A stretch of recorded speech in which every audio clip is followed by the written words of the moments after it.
Will NATO have to bring in soldiers to enforce lockdowns and vaccine mandates? That is what Dr. Peter Hotez said recently on a video that went viral. He said he's working with the World Health Organization on this very idea. Now, why do we care what Peter Hotez has to say? Well, we've been following him for at least a year since his name came up as a possible replacement for Dr. Fauci. He is a major mouthpiece for government lies, and he often shuts down legitimate claims under the guise of misinformation. Alex Jones says that he is the Robin to Fauci's Batman. And yeah, that kind of fits. I thought that I got a good chuckle out of that one. So last week, this video of him went viral where he says he's been working with the WHO to figure out which government agency should we use to enforce the science?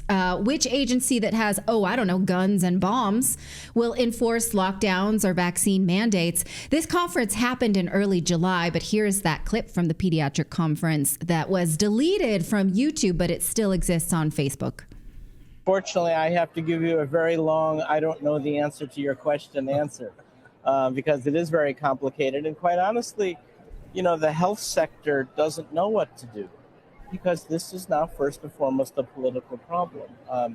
And what I've said to the Biden administration is the health sector can't solve this on its own. We're going to have to bring in Homeland Security, the Commerce Department, Justice Department to help us understand how to do this. And I've said the same I met with Dr. Tedros last month in Geneva, WHO, the Director General, to say, I don't know that the World Health Organization can solve this on our own. We need the other United Nations agencies, NATO. This is a security problem because it's no longer a theoretical construct or some arcane academic exercise. 200,000 Americans died because of anti-vaccine aggression, anti-science aggression. And so this is now a lethal force. And now I feel as a pediatric vaccine scientist, it's just as though it's important, just as it's important for me to make new vaccines to save lives. The other side of saving lives is countering this anti-vaccine aggression. With NATO. Now, YouTube did not remove this video. The Pediatric Society of Columbia did because for obvious reasons, right? It's dystopic and terrifying. So they've removed it themselves. From their own website? From their own YouTube channel, okay. Right? So, yeah, it's not that it was, flagged or anything like that yet. Let's all knock on wood. Now, what he's saying is that it is a security problem when people did not take the COVID vaccine. So he's saying, falsely, that unvaxxed people spread COVID. Well, that's interesting. Let's look at some recent data because the state of Massachusetts is one of the most highly vaccinated states in the United States from the COVID vaccine, but they have the highest rate of COVID recently. Take a look. COVID-19 numbers are rising again in Massachusetts. State wastewater data shows the rate here is more than twice the national average, while national numbers are also higher than normal. Now, that's based on testing done at the end of July, and it puts us among the 19 states in the CDC's very high range. This is the most COVID activity in the state since last winter. Oh, man, we better get some vaccines up there. So that's interesting. So in their wastewater, in their sewage water, they're finding an inordinate amount of COVID. And COVID tests, right. So that's because the COVID vaccine does not prevent the spread of COVID. That anyone who tells you that now is an idiot. And because the CDC has admitted that the vaccine is a risk factor for the contraction of COVID.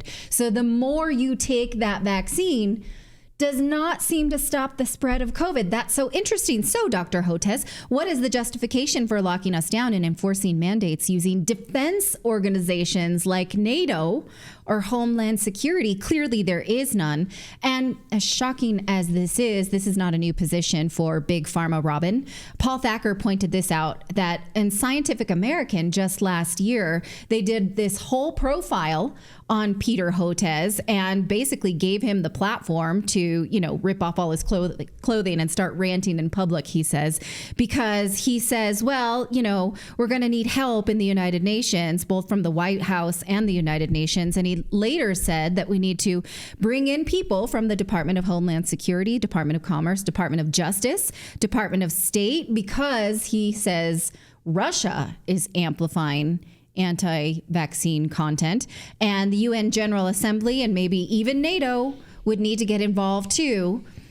Catch that? A little Russia thrown in there. Do we have any evidence at all that Russia has spread anti-vaccine information or even told us that we should question science about that vaccine? If that were the case, maybe we'd think that Russia has our best interest at heart. But we don't know anything about that. Now, Dan Cohen from Uncaptured Media and frequent Redacted guest has been following Hotez' dizzying narrative flips from the beginning. Here is what he said when we talked to him about this just a few months ago when he was challenged to debate Robert F. Kennedy Jr. and Hotez refused. Here is how the corporate media defended him because of some money from a big fish named Bill Gates. Watch.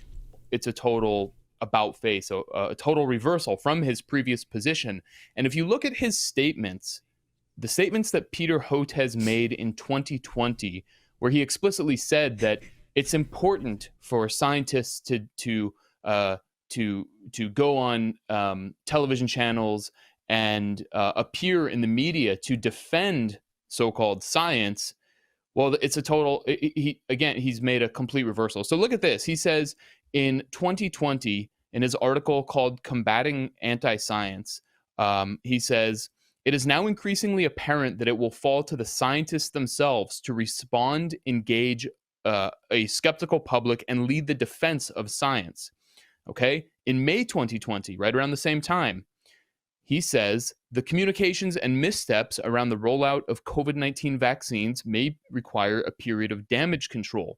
He's, of course, referring to the constant flip-flopping. For example, when he said that emergency use authorization should not be used and that it's dangerous. And then, of course, he knew that later when it was time when Trump was going to be out of office and Biden would be the president, then he was going to completely reverse.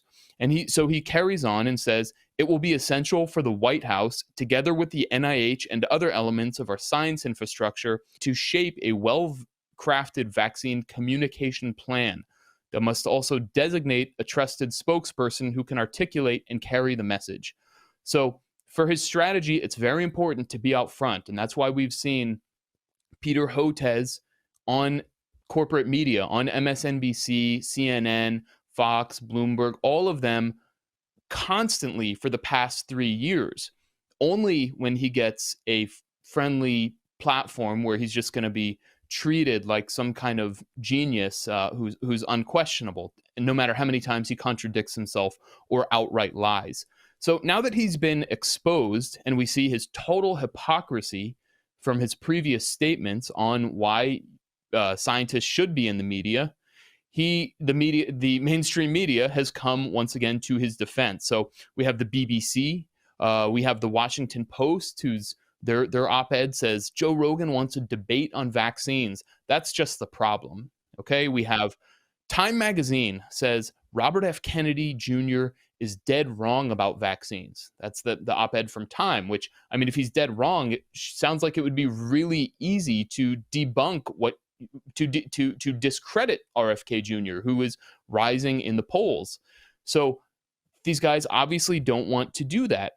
But there is a very friendly relationship between not only Peter Hotez and these media outlets, but Peter Hotez's sugar daddy, his paymaster, none other than Bill Gates. There's a very friendly relationship and financial relationship between Hotez and Bill Gates, and also between Bill Gates and these very media outlets. He's talking about this vaccine still. That's what he was talking. This COVID vaccine, not like, oh, maybe if monkeypox or bird flu, then Some new next thing. time, right? Yeah. He's still talking about the COVID vaccine that we have data on that should be enforced on nobody using armed enforcement. And here is the thing that I just throw my hands up. The extreme irony of all of this is that Peter Hotez, talking about armed enforcement putting vaccines in you, was nominated for the Nobel Peace Prize last year, or in 2022, rather. Nominated for peace when he wants to use guns to give you vaccines. And in 2023. Isn't that the most effective path towards peace, though, is violence? Like, if you really want peace, you got to have guns, right? You would think. Right? I mean, literally, that is the position. Can we go forward to this next graphic of Dr. Gall in the Hunger Games? That's what she does, is uses the peacemakers who have guns to enforce her dystopic science that hurts people. If you have not read The Hunger Games, you must, because it is increasingly predictive of the dystopic society we live in. But that's literally, he's her. That's it. We're here. That's all I have to say on this.